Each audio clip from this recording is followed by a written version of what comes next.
Do this once, and watch how people treat you differently. It sounds bold, maybe even too simple. But the truth is, respect isn't earned through shouting, proving, or pretending. It's built quietly, through one shift in how you show up, speak, pause, and carry yourself. People are constantly reading you, often without even knowing it. They decide within seconds whether you're someone they can overlook or someone they instinctively respect. This video shows you the one internal change that flips that switch. If you've ever felt invisible in conversations, overlooked in meetings, or treated like the one who's always available, this is your reset. No gimmicks, no performance, just principles, drawn from real life, from Stoic clarity, from moments that you've probably lived but never fully noticed. Watch until the end, because each insight builds on the last. And don't just watch once. Come back to this when you forget who you are. Let it sharpen your presence daily. If it speaks to you, share it with someone you care about. Or just drop a comment below. I'm reclaiming my respect. No overthinking, just write it. And if you want more clarity like this, subscribe. Quiet change starts here. 1. People treat you the way you allow. There's a quiet truth most men never hear until life forces them to. You don't get what you deserve. You get what you tolerate.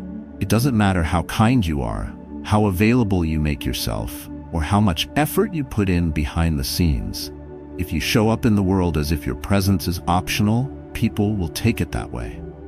They won't say it out loud, but you'll feel it, in the way they cancel plans on you without guilt, in how they only call when they need something, in the way they talk over you, dismiss your ideas, or leave your messages unread without a second thought.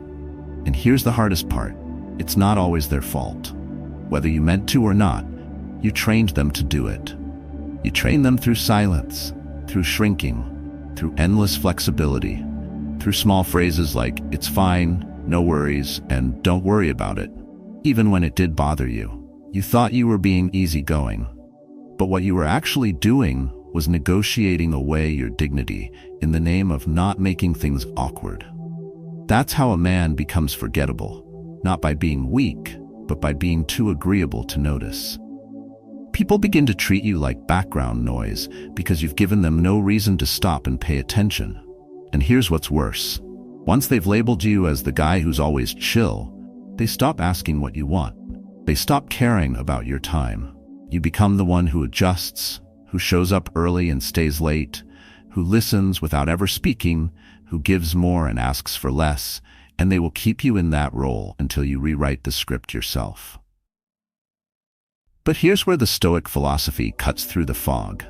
Respect is not handed out like a reward for good behavior. It's not something you wait for.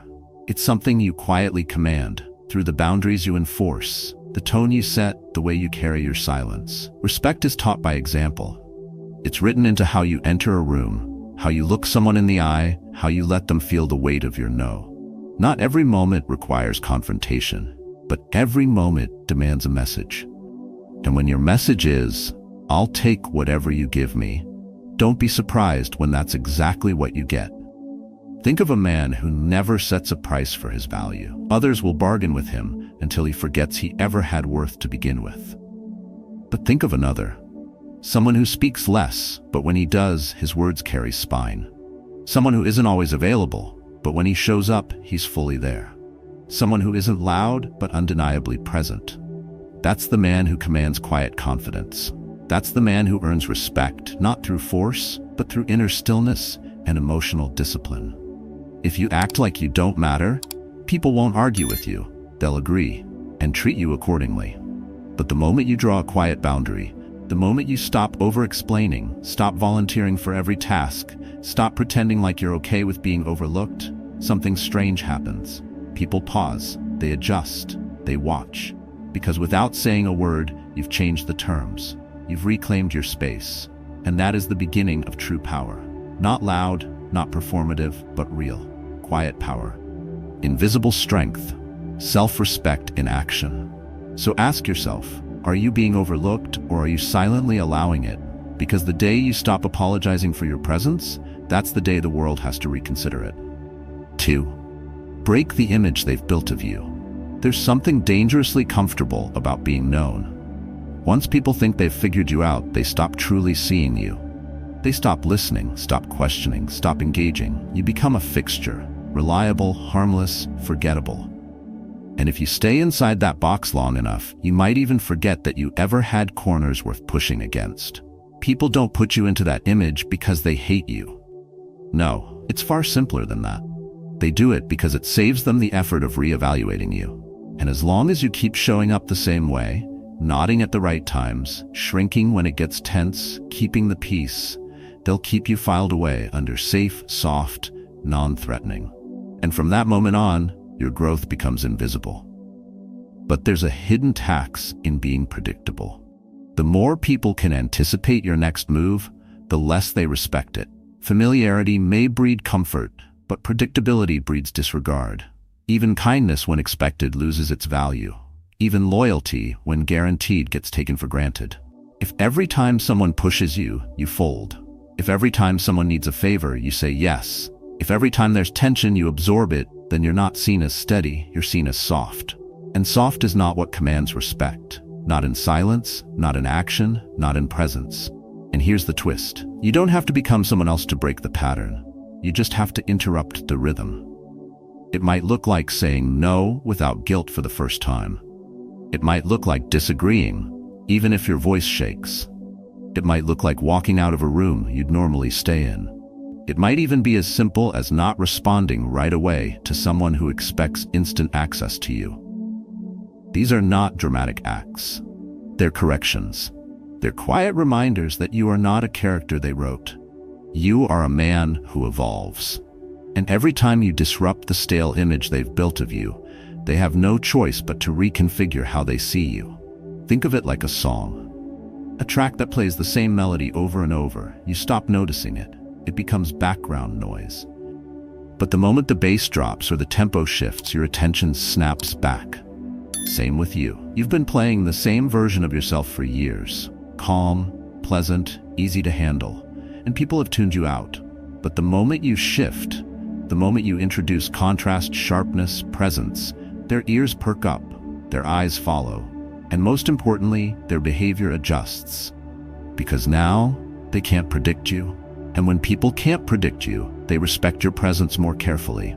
You don't need to scream. You don't need to argue. You don't need to overcorrect into someone loud or reckless. You just need to become less available to their assumptions. You need to challenge the idea that you'll always be that guy, the one who never interrupts, never declines, never draws a line. Because the longer you allow them to think that version of you is all there is, the longer you'll stay invisible in their world. And you were not made to be invisible. So shift, not for them, but for yourself. Shift so that when you walk into a room, people sense a difference before you even speak. Shift so that your presence isn't background, but a signal. So that your voice isn't just heard, but felt. You don't need to yell to be seen. You just need to stop being predictable. And when you do, even once, the entire room will move differently around you. 3. Control the pace, not just the words. Power doesn't always speak first, and it rarely speaks fast. In fact, the most commanding presence in any room often isn't the loudest or the most animated. It's the one who speaks when necessary, moves without urgency, and listens without reacting. Because true power, the kind that doesn't need to be advertised, lives in pace. And most men give it away without knowing. They rush to fill the silence. They answer questions before they're even finished. They respond to texts in seconds, not because they're ready, but because they're afraid to seem unimportant. And slowly they train everyone around them to expect speed, not depth. To expect instant access, not intentional presence. But the man who takes his time, who breathes before speaking, who finishes sipping his coffee before answering, that's the man everyone watches, even when he's not trying to be seen. Think about it. When water flows too fast, it's loud, chaotic, and impossible to see through. But when it's still, even if it's deep, it's clear, reflective, calming. People are the same. The ones who rush tend to reveal too much, too soon, and too easily. But those who move with quiet certainty create weight without noise. They don't chase the rhythm of the room, they become it. Their restraint becomes a kind of invisible influence. When they speak, others pause. When they pause, others wait. And that's not by accident, it's because pace is a signal. And when you own yours, people recalibrate theirs around you. Most men rush because they confuse speed with strength. But speed is often desperation in disguise. It's a need to prove, to please, to be liked. But power doesn't chase. It doesn't explain itself in a hurry. It doesn't respond just because it's been summoned. It waits, it watches, it chooses. That's why when someone calls your name, you don't have to jump. You finish your thought, you finish your task, then you respond. And in that small delay, you've sent a signal. I am not here to react to everything. I am here on my own time. That pause is more than silence. It's emotional self-control. It's a quiet reminder that you are not owned by urgency, and that alone earns you more respect than 1,000 fast words. It also applies in conflict. When someone pushes your buttons, challenges you, tests your limits, and you don't take the bait, that's power. Not because you've won anything, but because you've refused to be pulled off center. And people notice that. They might not say it, but they feel it. The same way they feel when someone walks into a room and doesn't immediately scan for validation. When someone listens without preparing their next response. When someone answers a question like they've actually considered it, not like they're trying to win approval. That energy, calm, deliberate, grounded, is magnetic, and it separates men who lead themselves from those who are led by the reactions of others. So no, it's not about being slow for the sake of slowness. It's about moving with purpose, speaking with weight, and refusing to let urgency dictate your value. Because the world moves fast, and most men get swept up in it, hoping to be noticed. But the one who controls his pace becomes a still point in the chaos. And in a world addicted to noise and speed, stillness is strength. Silence is presence, and presence is power. Remember, the man who controls his tempo controls the room. Not by force, not by effort, but simply by refusing to be pulled off rhythm. 4. Stop apologizing for existing. There's a subtle way men teach the world to overlook them, not through failure, but through self-erasure. It often starts with a word that feels harmless. Sorry. Not the kind that follows real harm, but the kind that sneaks into your sentences like a nervous tick. Sorry to interrupt. Sorry, I just had a thought. Sorry, I know this might be dumb. What you don't realize is that every unnecessary apology is a quiet surrender. It tells the world, I don't believe I have the right to be here, but I'm asking for permission anyway. And when you do that, even without malice, you begin to disappear. It's easy to mistake this for humility, but humility doesn't mean shrinking. It means knowing your weight and choosing when to use it. Apologizing for your existence isn't humility, it's erosion. Slowly, piece by piece, you carve away your own presence until all that's left is a shadow that others forget was ever solid. And what's worse is how invisible it becomes. You don't notice how often you lead with softness. How often does your voice drop when offering an idea? How your body pulls back when entering a room. You call it politeness, you call it professionalism, but underneath, it's fear. Fear of being judged, fear of being too much, fear of taking up space that you've never truly claimed. You've probably seen it happen in real life. A man walks into a meeting, says sorry, just wanted to add one quick thing, and no one remembers what he said. Not because it wasn't valuable, but because he told them not to value it. Compare that to the man who simply says, here's what I think, without apology or disclaimer. People may not agree, but they hear him, because he didn't ask for permission to be heard. He gave himself that right first. Even outside of words, the energy of apology lingers. It's in how quickly you step aside for others, how fast you respond to every message like your time doesn't matter, how you hesitate before stating a need. All of it sends the same message. I'm not here to take up space. I'm here to avoid being a problem.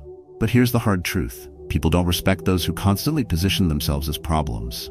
They tolerate them. Maybe they even like them, but they do not listen to them. They do not follow them, and they certainly do not treat them as equals. The shift begins with language, but it runs deeper. You start saying, thanks for waiting, instead of sorry I'm late. You replace sorry to bother you with, do you have a moment? You stop prefixing every opinion with doubt. These are not tricks, they are declarations. Subtle ways of telling the world, I believe I belong here. And once you believe it, others follow. Because confidence doesn't need to be loud, but it does need to be firm. It doesn't dominate, but it doesn't apologize either. There is no prize for being the most polite version of yourself at the cost of your presence. There is no award for minimizing your voice so others can feel big. What people remember, what they respect, are the men who speak clearly, who stand firmly, and who take up their rightful space without permission. So if you want to change how others treat you, start by changing the message you send every time you speak. And if that message is, "I'm sorry for existing," don't be surprised when the world treats you like you don't. Take your space, own your presence, and never apologize for being seen. 5. The pause is more powerful than the talk. There's a quiet force in the room that most people never notice, and even fewer learn to master. It's not the loud voice, not the fast thinker. It's the one who knows when not to speak, the one who allows silence to do what noise never could. In a world addicted to reaction and urgency, a man who pauses stands out without effort. Not because he tries to dominate the space, but because he refuses to be rushed by it. He doesn't scramble for words. He doesn't try to outtalk others. He simply waits. And in that pause, something powerful happens. The room adjusts to him. Because silence, when held with calm presence, changes the rhythm. It makes people lean in. It creates weight before a single word is spoken. You've probably seen it in a meeting. Someone answers a question the second it's asked. Their words spill out fast, polished, maybe even clever, but forgettable. Then someone else takes a breath, holds eye contact, waits a second longer than what feels comfortable, and then speaks. That person doesn't have to fight for attention. They've already earned it. Their restraint draws gravity to their words. It signals inner strength, not insecurity. And the strange thing is, they may say less, but what they say lands harder. Because the pause before the words gave those words a place to fall. Most people fear silence because they think it's empty. But silence is never empty. Not when it's chosen. It's filled with control, observation, and emotional clarity. People who rush to speak are usually seeking reassurance. They want to fill the space so they don't have to feel the discomfort of not being noticed. But that need to rush sends the wrong message. It tells the world, "I don't believe I'm worth waiting for." And if you don't believe that, why would anyone else? A man who speaks with quiet conviction, who pauses before he answers, who holds silence not as absence but as presence. That man doesn't chase respect. He becomes the kind of presence that commands it naturally. It's not about being mysterious. It's not about games. It's about self-command. The ability to withhold, to process, to respond with intention instead of reaction. That's emotional strength. That's the core of Stoic calm. And it's rarer than it should be. Most men were never taught that stillness is a language. That sometimes the most powerful thing you can do is let a moment breathe. Whether in a disagreement, a decision, or a declaration, silence gives weight. It allows what you say next to have shape, direction, and meaning.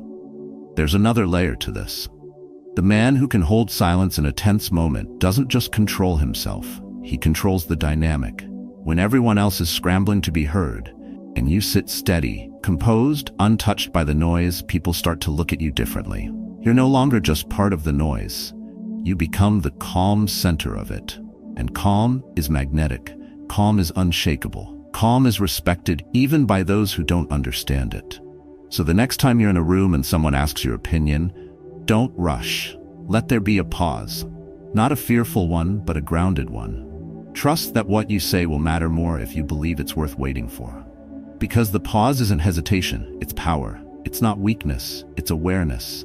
And in that space between impulse and response, you redefine yourself. You shift from reactive to intentional, from noise to signal, from presence to influence. Say less, say it well, and let silence finish the rest.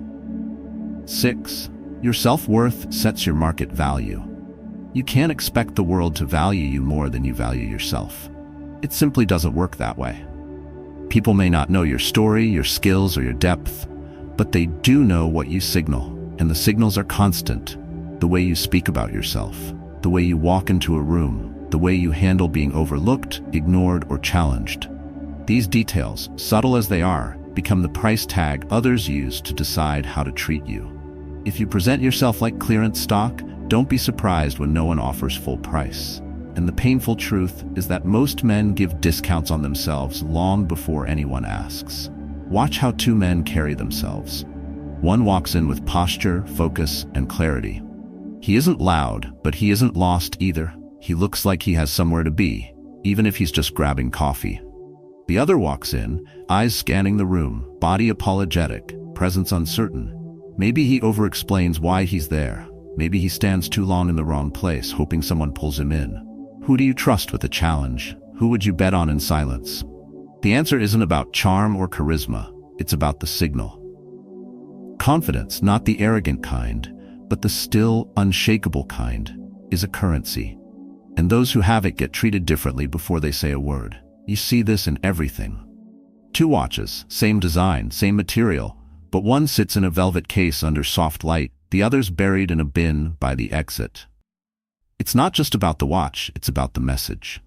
The same thing applies to you. You can be high value, but if your energy says, "Please pick me," people will walk past you. Not because they think you're worthless, but because you didn't show them anything worth pausing for. That's not on them, that's on you. Self-worth is not about proving anything. It's not about rattling off accomplishments or trying to convince anyone you're important. It's about not needing to. It's about holding your space without apology. It's in the way you respect your own time, how you carry quiet confidence, how you say no without over-explaining, how you protect your energy like it actually matters. When people see that you don't tolerate disrespect, they stop offering it. When they see you don't need validation, they start giving you recognition, not because you begged for it, but because your presence demands it. That's what emotional self-control does. That's what a calm, disciplined posture communicates. I know what I bring. You're free to match it or miss it. It's easy to think value comes from external proof, from someone giving you a title, a compliment, or a role. But the Stoic mindset flips that. The true measure of your value starts within. It's your job to set the tone. And the moment you decide to stop chasing approval, to stop lingering for crumbs, to stop reshaping yourself to fit into places too small for your dignity, that's when your price changes. Not in words, in weight, in silence, in energy.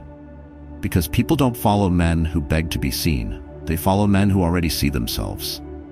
So before you ask anyone to value you more, ask yourself, have you set the bar high enough? Have you protected your energy like it means something? Because your market value is never truly decided by others.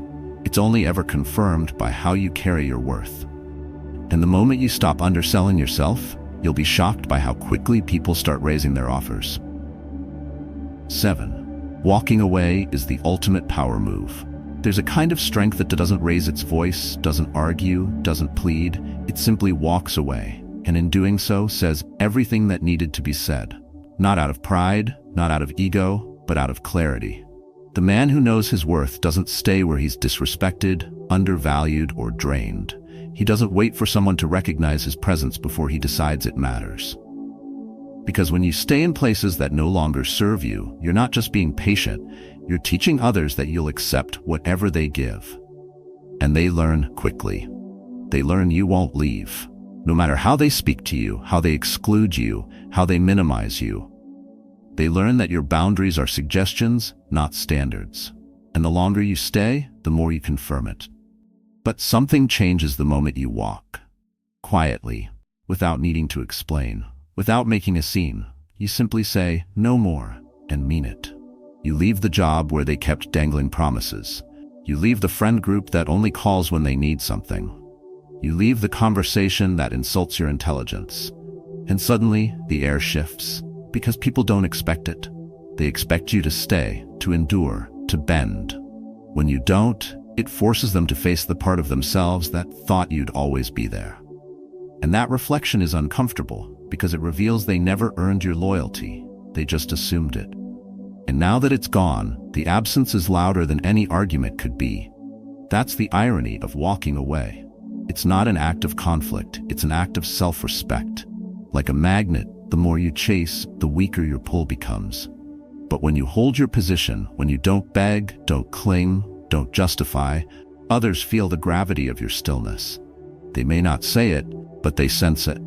That calm distance that says, "I am not afraid to lose what disrespects me."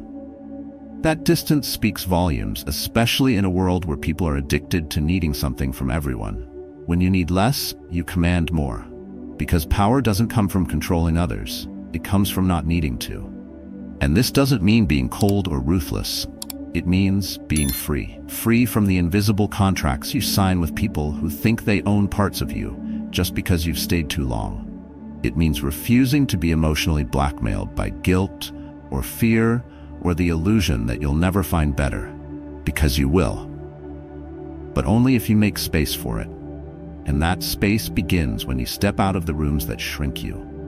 When you stop entertaining energy that drains you. When you leave the conversations that don't include you and the tables where you're only ever served silence.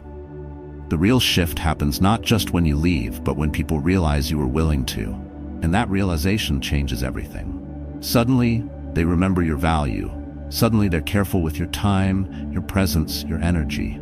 But here's the key. By the time they realize it, you're already gone. And you didn't need to slam a door or write a speech. You just needed to know your worth and act like it. So walk when it's time. Not because it's loud, not because it's easy, but because sometimes the clearest boundary is your absence. And sometimes the most powerful message is the one you never have to explain. If you want the world to respect you, stop waiting for permission. Every quiet decision you make, to say no, to pause before speaking, to leave when you're no longer valued, tells the world who you are. You don't have to shout to stand out. You don't have to fight to be heard. Your presence becomes powerful when it is rooted in self-respect, emotional discipline, and quiet confidence. And once you stop apologizing for existing, once you stop shrinking yourself to make others comfortable, something shifts. You no longer chase validation, you embody it. Apply even one of these changes and watch how people respond differently. Apply all of them, and you'll become unforgettable. Not because you demand attention, but because you carry energy that doesn't beg, doesn't bend, and doesn't break. That's what builds true influence. That's what sets lasting authority. So which shift will you make first? Drop your answer in the comments. Share your experience, a moment you walked away, a time you stopped over apologizing, or how you reclaimed your inner power. Your story might be exactly what someone else needs to hear. And if this message spoke to you, like the video and subscribe for more ways to protect your peace and sharpen your presence.